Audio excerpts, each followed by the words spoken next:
Bab 11. Dalam keadaan linglung, dia sepertinya datang ke tempat yang luas, tepatnya, kuburan. Lingkungannya sangat suram, dan udara dingin menyusup ke orang-orang, seolah-olah mereka telah datang ke tanah Jiuyo. Sekilas, ada hampir 100 batu nisan hitam. Ribuan pedang dimasukkan di sekitar batu nisan yang lebih menakutkan, yang tampaknya membentuk formasi yang sangat besar. Dan batu nisan hitam itu adalah mata susunan. Apa-apaan ini? Tepat ketika Ye Chen hendak berbicara, seluruh bumi bergetar, dan ratusan batu nisan bergetar, dan kemudian, ribuan pedang bangkit dari tanah dan terbang hingga 9 hari. Gambarnya sangat spektakuler, sangat menakjubkan. Sebelum Ye Chen bisa bereaksi, omelan terdengar di atas langit, beraninya kamu melangkah ke kuburan reinkarnasi di alam belaka. Mencari kematian. Bahkan obsesi batu nisan terlemah, kamu tidak bisa memindahkannya. Keluar. Ketika kata-kata itu jatuh, Ye Chen ditendang keluar dari kuburan dan terbangun di dunia luar.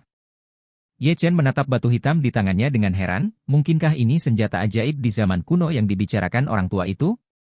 Menurut kata-kata pria itu, mungkinkah selama kekuatannya mencapai ambang batas tertentu, dia bisa membangkitkan obsesi besar di batu nisan? Ini apa yang kamu bercanda? Ini 100 batu nisan, jadi mungkinkah ada 100 orang kuat di dalamnya? Saat itu, ada ketukan di pintu. Suara San Yi datang dari luar pintu. Ye Chen, apakah kamu bangun? Dan jika kamu tidak bangun lagi, wanita tua itu bisa masuk. Saya mendengar bahwa anak buah Anda adalah Chen Bo, maka saya tidak akan peduli. Mendengar suara yang akrab ini, hati Ye Chen menghangat, dia menekan kejutan di hatinya, dan menyembunyikan batu hitam itu. Saat ini, kekuatannya masih jauh dari cukup, jadi mari kita temukan rahasia batu ini secara perlahan. Dia membuka pintu dan sekilas melihat San Yi mengenakan pakaian profesional, mungkin karena rasa malu kemarin, mata San Yi sedikit cerdik, dan wajahnya sedikit merah, sangat imut. San Yi, kamu sangat baik padaku, tiba-tiba aku tidak ingin pergi, apa yang harus aku lakukan? Jika aku tidak menyediakan layanan residen, aku bisa mencuci piring untukmu setiap hari. Musim dingin akan datang, jadi aku bisa menghangatkan tempat tidurmu, Ye Chen tersenyum. San Yi datang ke meja, minum seteguk bubur, dan melirik Ye Chen, dan berkata, kamu ingin menjadi hooligan, tetapi masih menghangatkan tempat tidur. Wanita tua itu tidur dengan hangat, aku tidak. Membutuhkanmu untuk menghangatkan tempat tidur. Mata Ye Chen berbinar, dan dia dengan cepat mengubah kata-katanya, kalau begitu kamu bisa menghangatkan tempat tidur untukku. Jika aku bisa tidur dengan kaki panjangmu, kurasa aku akan bangun sambil tertawa dari mimpiku. Setelah bergaul selama 1 hari, San Yi juga secara kasar mengetahui karakter Ye Chen, dan dia menjalankan kereta dengan mulut penuh, tetapi hatinya tidak buruk. Dia berpikir sejenak dan berkata dengan serius, jika Anda benar-benar ingin tinggal di sini, bukan tidak mungkin. Pertama, Anda harus membayar sewa di muka. Kedua, bagaimanapun, saya akan menggunakan kamar mandi dulu. Ketiga, dapur digunakan. Anda mencuci piring dan pakaian. Wah, Anda bisa memikirkannya selama beberapa jam. Sebelum kata-kata itu selesai, Ye Chen berkata langsung, tidak masalah. Tapi saya tidak punya uang untuk saya sekarang. Bisakah Anda mengambil barang sebagai jaminan? San Yi yakin, apakah orang ini tidak punya uang? Mungkinkah pada akhirnya, aku masih harus menjaga orang ini? Dia melihat penampilan Ye Chen, hei, dia tampak sedikit tampan. Adapun sosoknya, tadi malam dia memiliki pandangan yang terhalang, pria ini sebenarnya memiliki perut 8 pak. Ini hanyalah standar, anjing serigala kecil, yang dikatakan di internet. Tepat ketika San Yi memikirkannya, Ye Chen sudah menemukan serbet dan menulis beberapa baris di atasnya dengan pena. Ini adalah formula dari Zuyan dan Utama. Meskipun nilainya tidak tinggi, jika Anda menjualnya, Anda setidaknya dapat mendukung perusahaan yang terdaftar. Setelah Ye Chen selesai menulis, dia mendorong serbet langsung ke tangan San Yi. Nah, ini formula junior Zuyan dan, saya mengubahnya sedikit, Anda bukan direktur grup kecantikan, Anda hanya perlu meletakkan ini tunjukkan resepnya kepada orang-orang di departemen teknis, mereka tahu barangnya. San Yi yakin, menatap serbet di tangannya dengan jijik, dan bertanya dengan rasa ingin tahu, kamu tidak ingin menggunakan serbet ini untuk membayar sewa 1 bulan, kan? Ye Chen menggelengkan kepalanya, mengulurkan 1 jari dan berkata, saya ingin menggunakan resep ini untuk menukar sewa sebulan, ditambah 3.000 yuan.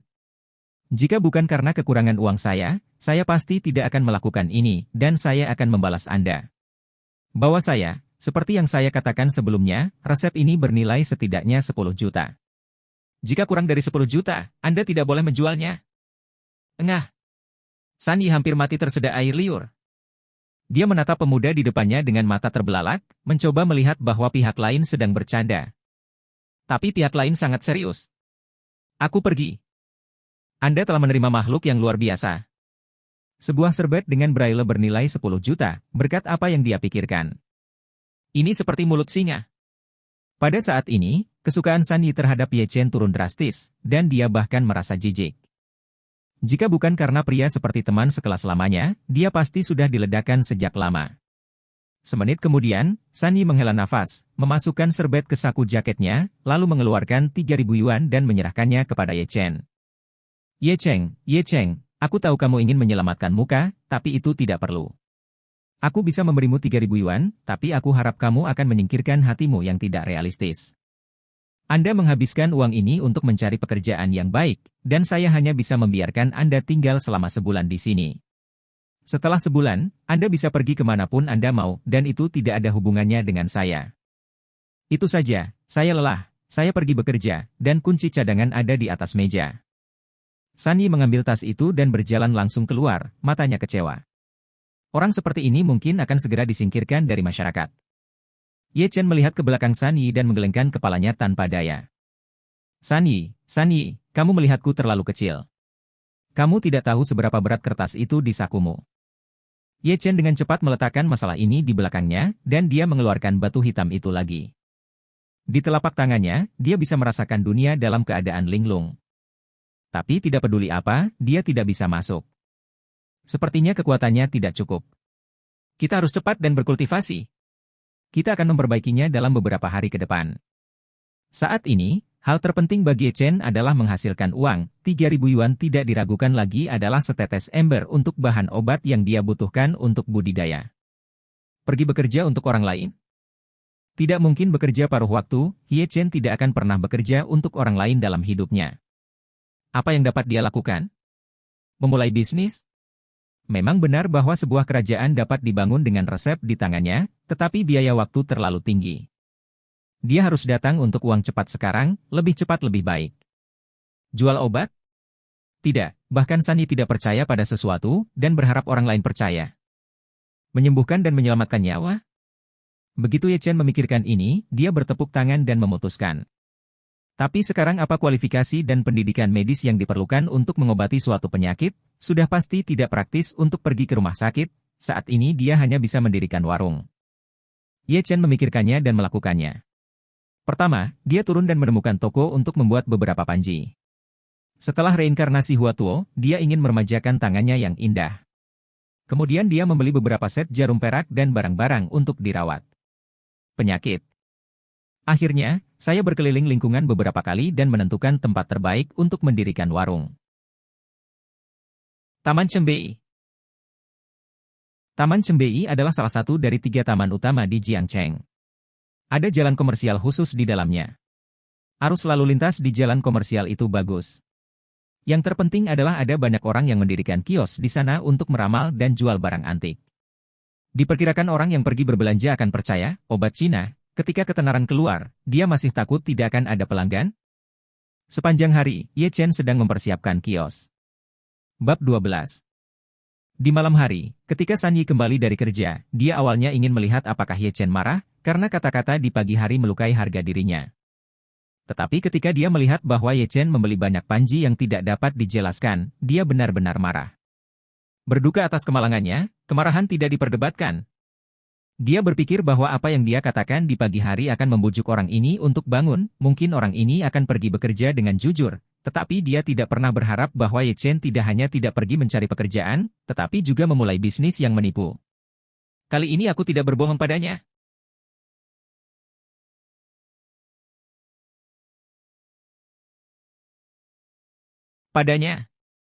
Tapi berbohong kepada orang lain. Lebih buruk lagi. Ye Chen juga memperhatikan kembalinya San Yi.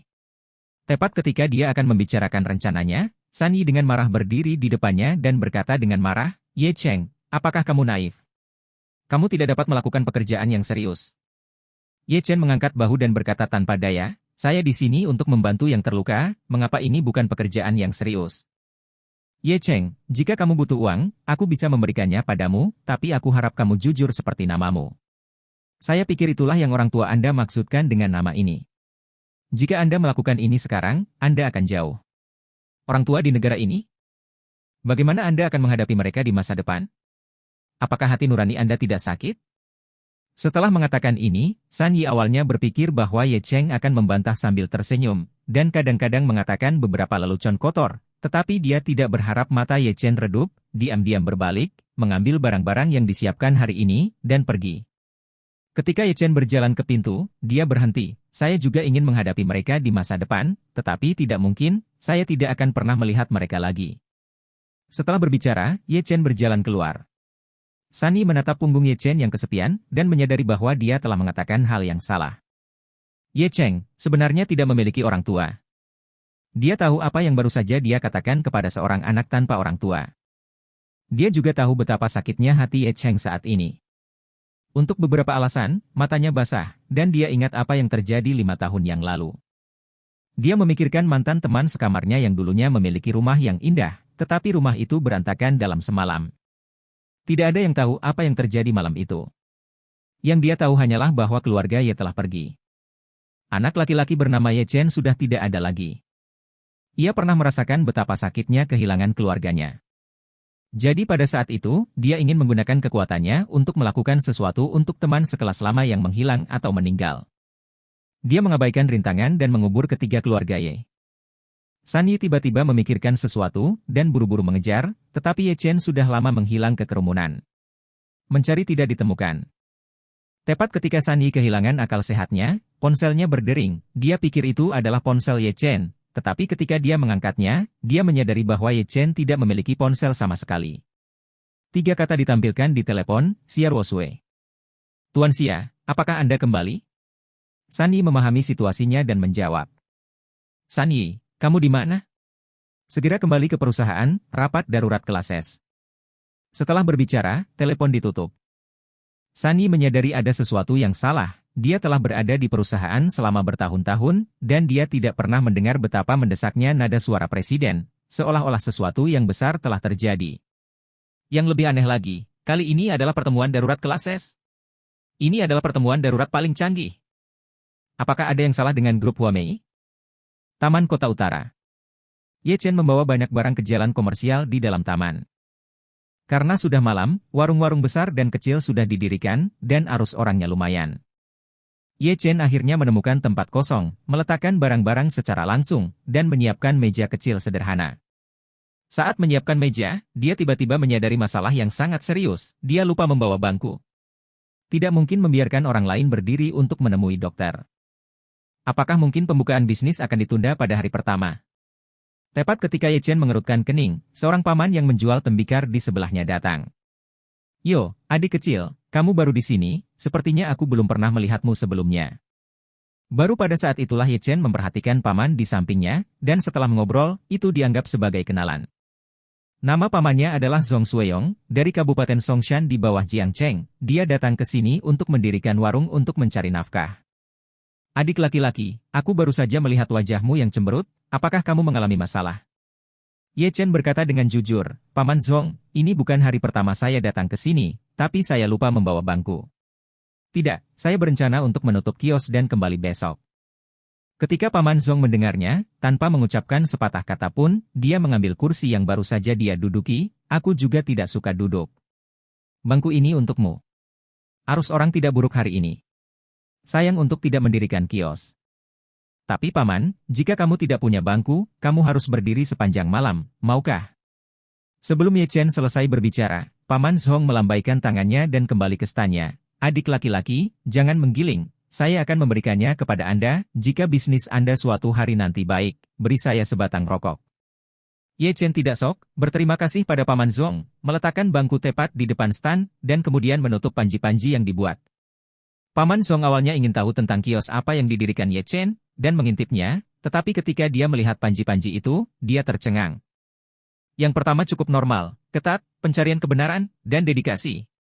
Gaya lukisan kedua agak salah, pot gantung untuk membantu dunia, tangan yang indah meremajakan, bian kue hidup, Hua Tuo hidup.